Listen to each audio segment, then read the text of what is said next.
Well, welcome back, everybody, to the Raiders roster report.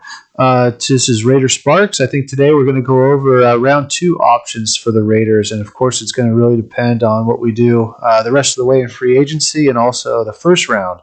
First round is hugely important. I think we left off the first round with my 1A being Azeez Ojulari, edge rusher, same linebacker out of Georgia. And 1B was Christian Barmore, a defensive tackle out of Alabama. Of course, we also had Trayvon Mooring. We had Jock out of Notre Dame, strong safety and free safety Mooring out of TCU as some of the targets, some of the options as well. Micah Parsons, I don't think would ultimately be there. Obviously, that would be a fantastic pick for us, but I don't think that would happen. And then obviously the safest pick would be the tackle out of Oklahoma State, Tevin Jenkins. So I opted to, after kind of looking through the draft a little bit, I think the best option for us is pass rush at the beginning of the draft. And that still hasn't changed. I still think that defensive tackle and the edge, the Sam linebacker, are both position of needs for us. Either one of those players would be tremendous. But now the more I look at the second round, the more I think that Barmore would be the 1A now. And the reason I say that is because in the second round, there isn't a three-technique defensive tackle that I would take over anybody that we currently have on our roster. There are some good players in there, but none that I would rather have over Irving or Solomon Thomas or Quentin Jefferson or even the other new guy that we got. His name escapes me. But anyways, I think we definitely have the talent there at the three technique. I kind of don't think Mo Hurst is going to make the squad, but we'll have to wait and see on that. But what we could do in the first round or the second round is Liam McNeil out of NC State, tremendous player, 6'2", 317. He's a one technique. So right now on our roster, we need two one techniques. And currently we only have Hankins, and he's a run stopper. And he's only signed for 1 year. So we need to get some cornerstone guys on this team, and Lee McNeil would be that guy. Tremendous upside, strong. He's at 317 around a 4.94 40, 27 bench press reps. I mean, he's got the length, 32, almost 33-inch arms, 4.59, short shuttle. I mean, he's got the athleticism.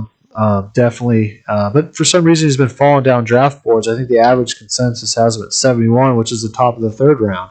So this would be the case where the trade down scenario that we could look at in the first round to pick up that second pick in the second round.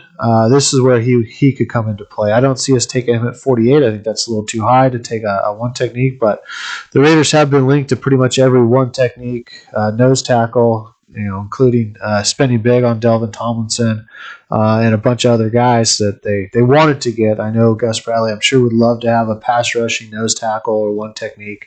By drafting Barmore in the first round, he gives you that. I mean, he's adept at playing it anywhere on the line. He's not truly a one technique. He's best at the three, but he can play it. We have other guys that can play it, but Aleem is truly a one technique with pass rush upside.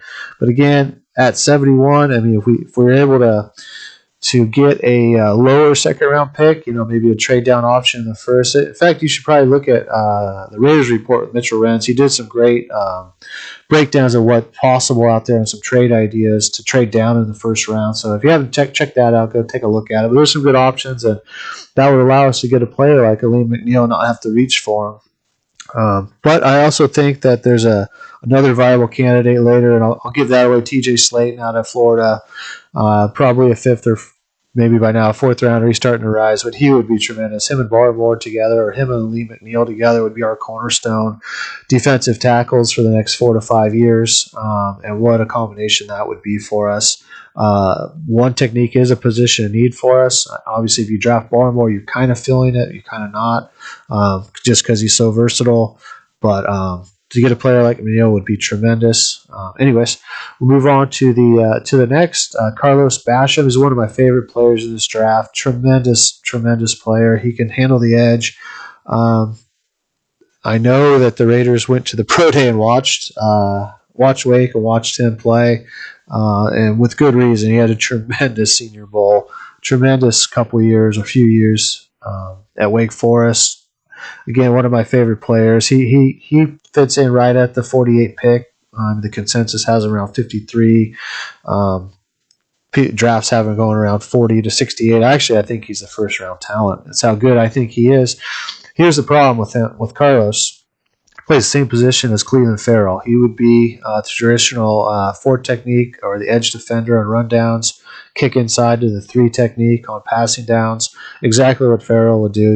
He has the ability to 2 gap, so he can 2 gap on the run, on the outside, and would be great. We don't really have a second one. I think our backup for Cleveland right now is Nazib, and I'd much rather have Carlos Basham, especially with Basham's upside as a pass rusher. I think it's even better than Farrell. Here's the problem. I mean, if you're the general manager and you selected Farrell 4th overall 2 years ago, and you're coming in the 3rd year and selected his replacement already, that's a pretty bad indication that you messed up the pick. So that would be rough, I think, for a general manager to make, but hey, if you're trying to truly make the team better and setting aside any ego or anything like that, and just trying to take the best player available, Carlos Basham is the best player available at this pick. You take him. But again, that would be a tough pick for the Raiders after they've selected Farrell, and that's exactly the position he plays. That would be tough. But definitely I wanted to mention Carlos because I believe they went to their pro day. The Raiders went to the Wake Forest Pro Day, and again, he's one of my favorite players. So let's get into why I think that I moved Aziz down to 1B because he's, in my opinion, would play the Sam linebacker for us. Which, for those of you, maybe not familiar with Gus Bradley's defense, the Sam linebacker in the situation is the first or second best pass rusher on the team. He's a player that's able to drop in coverage and also come up and play a traditional 4-3 defensive end and rush the passer. So you need a multifaceted guy, a guy that can do multiple things and also be able to handle in the run support. So Aziz would be fantastic. Think about Aziz and Yannick coming off the edges would be tremendous. But taking a look at the tackle class and getting Barmore in that first pick, and knowing that there's not really a 3 technique or another player that we could get in the second round that would better us, I think the better play would be Barmore, and then get our Sam in here in the second round. I think would be my ideal. And there's 3 candidates. One of them should be available at 48. The first one's Baron Browning, tremendous athlete. What an upside player this man is. He can play all 3 linebacker positions. He's 6'3", 241.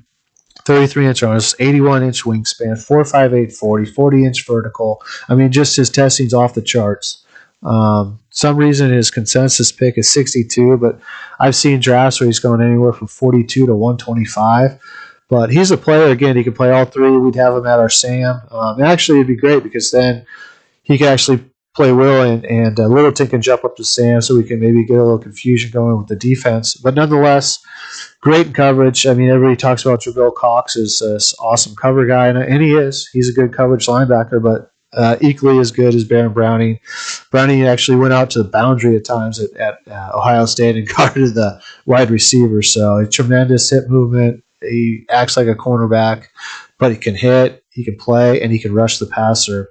He could be a true edge rusher if he wanted to be. He needs to work on his pass rush moves. But what shows on tape mostly that I like about him is his ability to bend the edge. He can bend the edge at 8 yards, and he has a lot of tape doing it. And in pros, in the NFL, you bend the edge at 8 yards. That translates to sacks, and that's what we're looking for. Somebody that can come off the edge and sack. And this puts us in a great spot because Max can spell Yannick, and he can come in as Browning works on some of his pass rush moves. He can come in as that edge rusher as well. We could have Browning in that pass. We could use more in a backup role, which is where I believe he should be, to fill in at all 3 linebacker spots, get a good rotation going with us. But this just gives us a dynamic playmaker that can play anywhere on the field, sideline to sideline, is what we're all been looking for as Raider fans. Gives us that pass rush ability, and really, 4 years with this guy, our defense would greatly improve. So think about that as As an option, Barmore, at the pass rush in the middle and Browning coming off the edge with Yannick on the other side, or Max filling in for Browning, but Browning being able to drop back in coverage with his skills, coming up with the run and the big hit. Tremendous improvement on our defense. This is exactly what we need. If for some reason he's not there, Joseph Asai, he can do a lot of the same things. To talk about a high motor guy, again, tested off the chart, 6'3", 256, and ran a 4.4 40 at a 41.5-inch vertical leap, which is unbelievable. His draft, the consensus, they have him around 38, so I'm not sure he's going to be there. That's one of the reasons he's a little lower for me, so I'm not sure he'll be there. But drafts have him anywhere from first round to 26 all the way up to 108. So there's a variety of things. Broad jump was 10.11. I guess Barrett Brown, I should have mentioned that 10.10 broad jump, which is incredible for the guys this size to have this kind of athletic ability. But Joseph Asai, again, at Texas, they tried him at outside linebacker space, and he wasn't that good at it. That's the concern for me. That's the reason I have Browning over him. But as an edge rusher, he's really good. The only problem with him is I noticed on tape, for this much athleticism he has and that 4.4 speed, he's the last one off the line. So that's something that if the coaches can feel that they can correct, which I'm sure they can, then you're getting a tremendous player. Like I said, the motor's outrageous. I mean, he gets everywhere. He can handle the run game. And I believe he has the ability to drop in space. And really, you're not asking him to do much. You're asking him to drop back into his zone coverage, handle the flat, handle the running backs, handle the short passes underneath in the flat area, and do those types of things, which I think he's capable. He's really young, too. He's only like 20 years old, or 21. So definitely a tremendous upside player. Would be a fantastic pick. Either one, Baron Browning or Joseph Asai, would be great. And of course, the other one is Joe Tryon, which Joe Tryon's edge out of Washington. And a little different, more like Aziz. He's 6'5", 259, but 34-inch arms, tremendous length, 4'6", 440, but very athletic in his own right. The reason I picked him is, one, he's a really good pass rusher. I mean, he's more comparable to Aziz, and the fact that he's more advanced in his pass rush, he's been more of an edge throughout his career than an outside linebacker. And if you watch his tape, if you really wanted to look at him against Penei Sewell, he had some great reps against Penei Sewell, who's supposed to be a 10-year transitional, like, super talented, generational tackle, and he went up against him, and he had some very good reps. The man can stop the running game. He can handle himself. He has great pass rush moves. But the thing that I found most interesting, especially for a guy this size, they dropped him in space often, and he was fantastic. He understood the concept of dropping in his zone, watching a man come through his zone, letting him go when he's out of his zone, picking up the next guy coming in. Just really impressed with the way he can handle zone coverage. So, in my opinion, for the Raiders right now, as we sit today, if we stayed at 17, Barmore would be the pick, and then either Browning, Osai, or Tryon. And the reason I give 3 here is because they're all very good in their own right. They would all improve our team, and I don't think all 3 will be there. I think only one of them would be there. Joe Tryon is consensus around 53, so and we're at 48. But anyways, one of those 3 guys to fill that role of the Sam linebacker, which we need. It's a spot of need. So would be a tremendous pick for us as the Raiders. So that would be kind of where I would go. Next, there's some outstanding cornerbacks here that could be on the board. First of all, Kelvin Joseph. I don't know if he'll be there, but he's to me, he may be the second best cornerback in this draft. This guy is tremendous. He was first or second in the SEC in interceptions, but speed-wise, off the charts. I think he ran a 4.34 40. He's only 5'11", so not maybe the prototypical length and size, but the athleticism is there, and he's just a smart football player and a very tough, hard-nosed football player. And if he happened to be there at 48, which he's kind of mocked around 41 all the way up to about 85, is kind of in that range. It could be something to look at. I mean, I would much rather have we've invested so much in our DBs, and there's some other guys I think we can get later in the draft, but if he's there, that's something the Raiders might consider. Also, another guy that I think they could definitely consider, and his athletic ability is off the charts, Ifonto Melifanu, I know it's a tough name. It's out of Syracuse. I know he had his brother. It didn't go so well.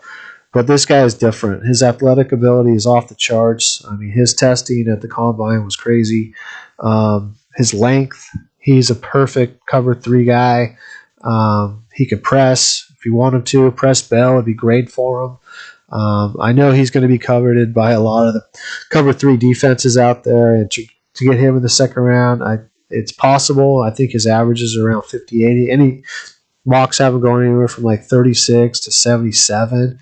He ran a 4.48, but he had a 41.5-inch vertical leap, 11.2 broad jump. I mean, just tremendous. 6'2", 205. He's got the length. He's got 32.25-inch arms. Wingspan is 78.5. I mean, he's got everything you need for a cover 3 type cornerback.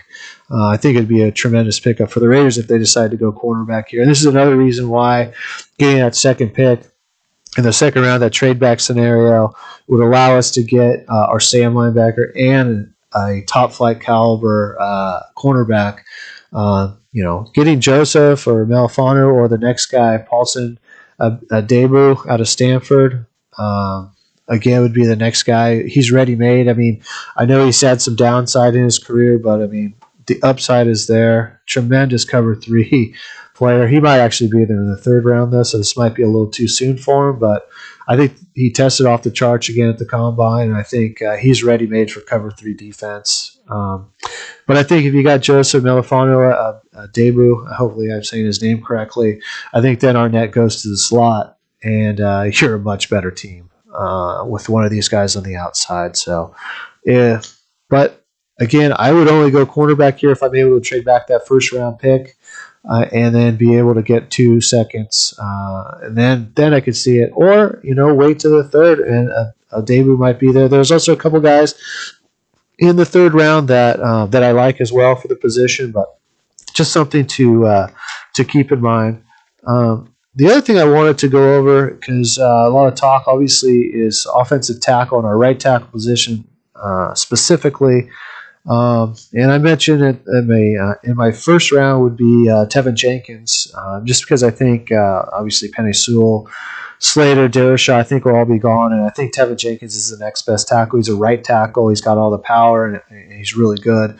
Another guy that would be tremendous would be Sam Cosmi. I think he's going to go in the first round, so I don't think he'll be there either. And so when I talked in that in the first round video I made, I said, I think we could maybe get away with going in the second round because there's so many offensive tackles. And then I started kind of looking at it, breaking it down, and I thought, Jalen Mayfield out of Michigan, right tackle, ready to made, all the things. But I wanted to share a few things that I noticed with some of the tackles, and it kind of leads me to believe that maybe the Raiders might go first round tackles because all of these, or many of these tackles that are projected or Mayfield's projected in the first round, late first round, possible second, but these other guys are second rounders or maybe possibly fall to the top of the third.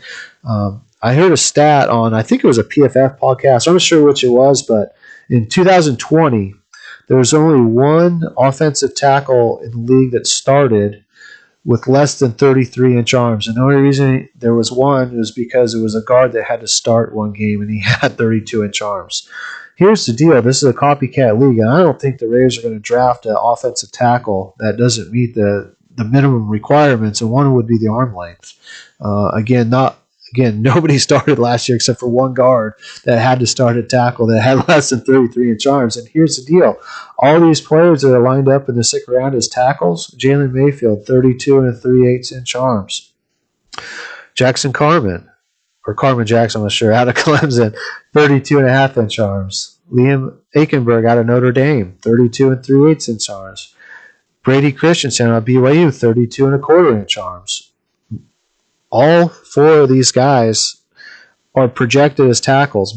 However, if you read their profiles, most of the profiles in scouting say, hey, these guys are going to kick inside. The reason why they keep saying that is because they don't have the arm length to go out on the edge. And so that leaves us with a minimum pull here.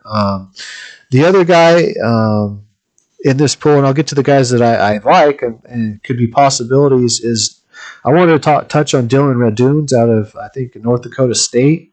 him and that other guy, he's an interior lineman, but Quiz, whatever, these two small school guys. The problem I have with Dylan and the other guy, Quiz, is I think they're way overrated. The hype train is just insane.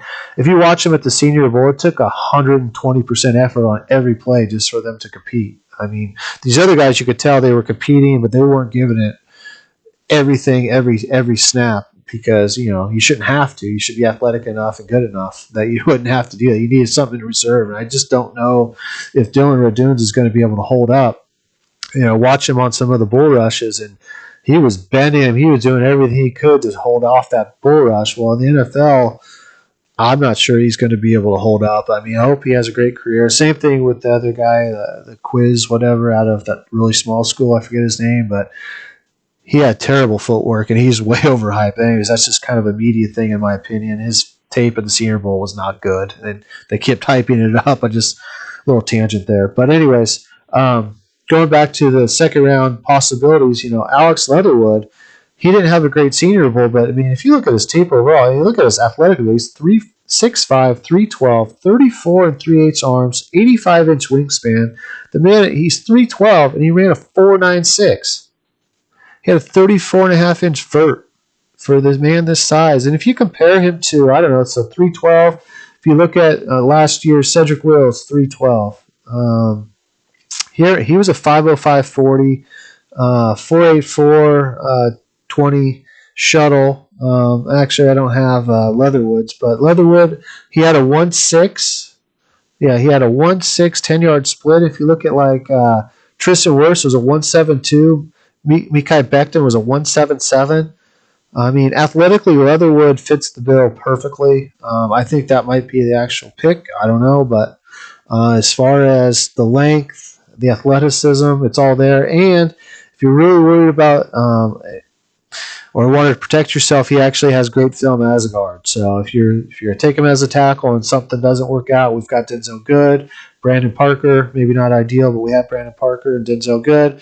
And Leatherwood could kick inside the guard, no problem. He's got great film, actually, great tape at Alabama doing both. So he can definitely play both. I do like Jackson Carman.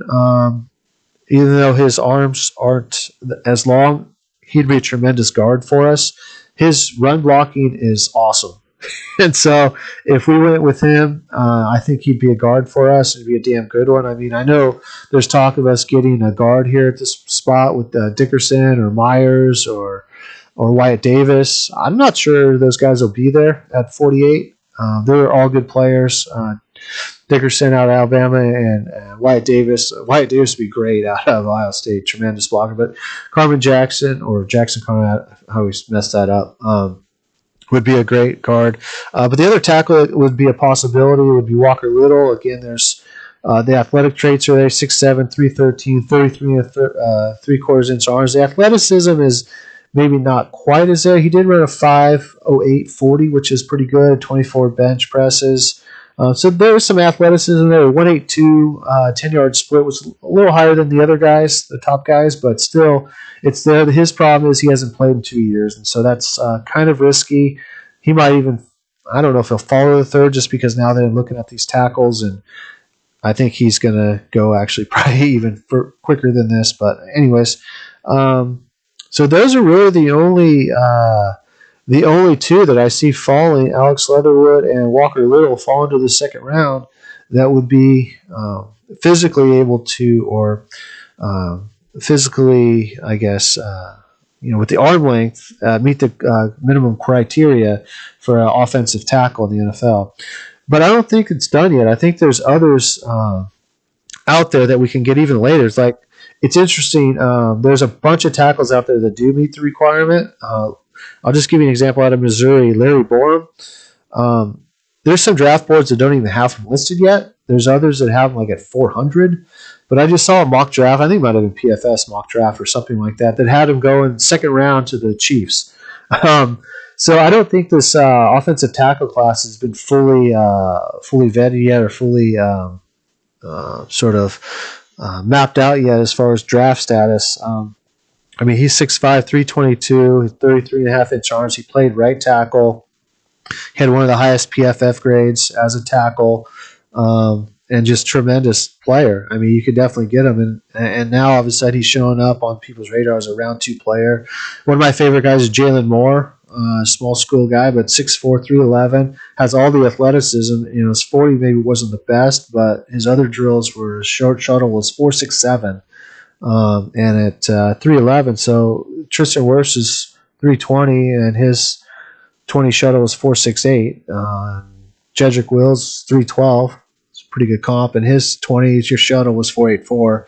Jalen Moore was 4.67. So definitely a player to watch for. And there's several others, and actually I'll probably do a full on tackle breakdown in one of my next videos. But I just wanted to share that with you to kind of give you an idea of what the tackle spot would look like and could look like for us. And then of course, then the other need that we have is our safety position.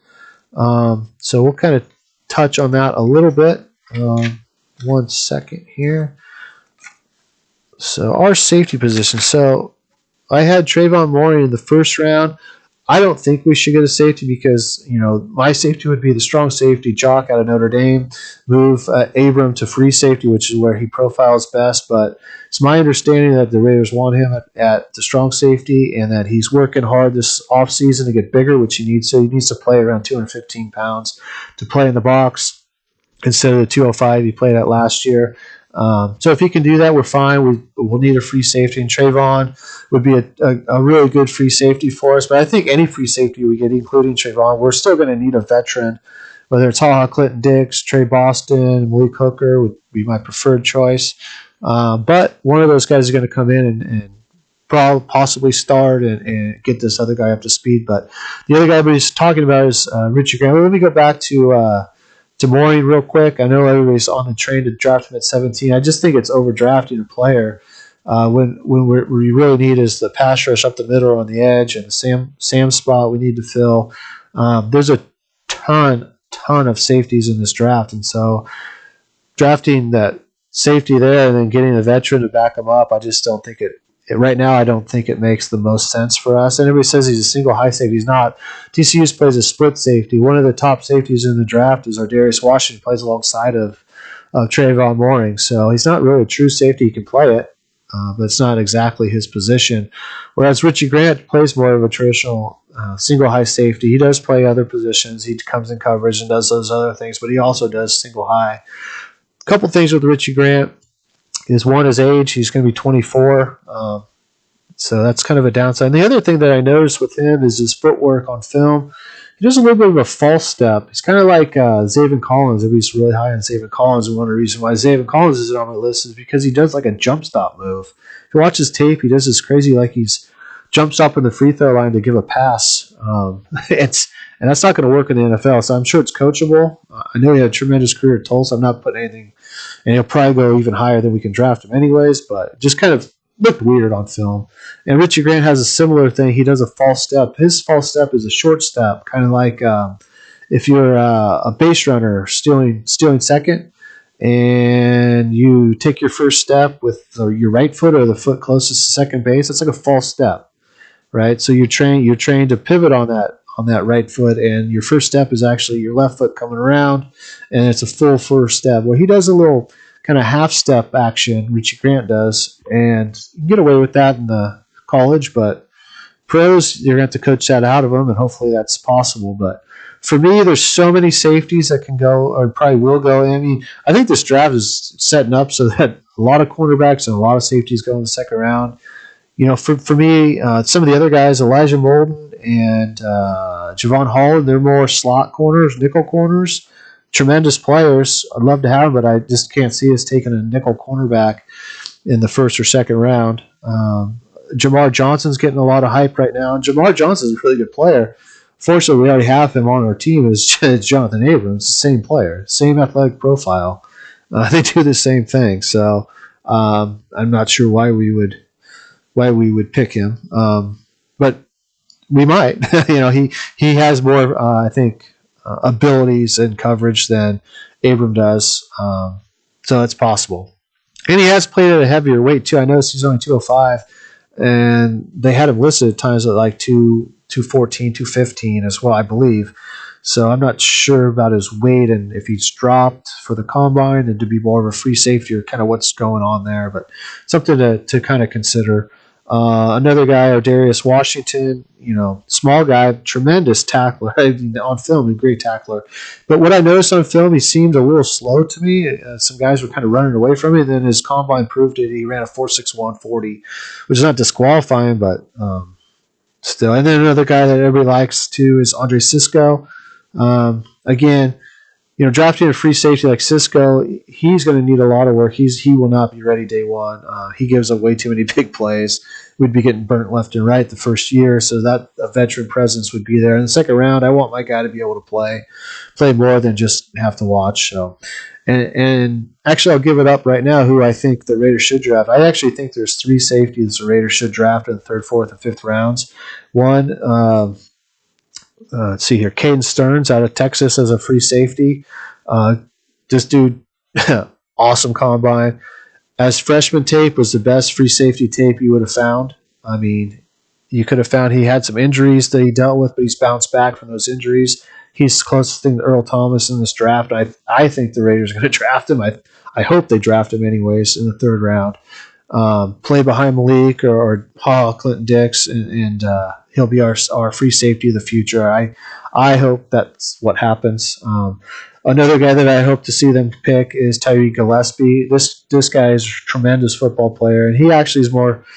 He would replace Jeff Heath in a second. He can play both free safety or in the box. He comes in around 212, 210, which is kind of in that in between weight. So you can go either way, but his speed at the combine was a 4.39 40 was tremendous. And I'll say Caden Stern had a tremendous combine. It all just explodes over 40 inch vert, 4.4 40, just incredible broad jump. I mean, Tyree Gillespie as well. So tremendous athletes we'd be getting here and great football players. I mean, Tyree Gillespie, go watch the tape at Alabama. It was fantastic. If you're going to have your best tape, have it against Alabama. He was great. He can tackle. He can cover. He does play split zone in Missouri some, but he's played single high. He can play in the box, and just a tremendous football player, somebody the Raiders should draft. And actually, the Raiders DB coach is the one that ran his pro day, so I definitely see him on their radar. And the other guy that I'd love to see him draft and play behind whoever our starting strong safety is, in this case, that's Jonathan Abram, would be Jacoby Stevens out of LSU. He had a great pro day. Great film, too. I mean, he can blitz from any angle, which is what you want out of our box safety. He can tackle, and he can cover. I mean, you watch him against Pitts. He covered Pitts one-on-one, no problem. Couple pass breakups, no problem. Had interceptions. He can do it all as a safety. Tremendous box safety. He comes in at 216. He has the correct size. If I was the Raiders, I would pick all 3 of those guys. So if you kind of go back and look at what I did, I mean, first round pass rush, either Aziz, Barmore would be my number 1, Aziz would be my number 2, and then second round, ideally, if we don't get Aziz, we'd go with one of the Sam linebackers, either Browning, Osai, or Joe Tryon. Tremendous front, right? It would give us the pass rush we need and the dynamic athletes that we need to compete and improve our defense greatly. But on the back end, in that second, third round pick, maybe we get our tackle there, maybe we get our DB there, or get our safety at Caden Stearns, and just watch how these safeties start to kind of come together. I think Caden's on the rise. Tyree Gillespie will be on the rise, and I'm sure Jacoby will be on the rise as well. But we should be able to get all 3 of those players. And then at the back end of that 5th round, we get TJ Slanton out of Florida as our one technique to go pair with Barmore. Our defense would be awesome. I mean, absolutely awesome. We'd still have a couple picks left to get some offensive players. And, of course, if we want to, upgrade our running back, we can go the UDFA route or get an extra 6th or 7th round pick to trade a pick from next year, or look at trading Mo Hurst or Jalen Richard or a couple other guys on our team for some late round picks to get some of these roster spots filled.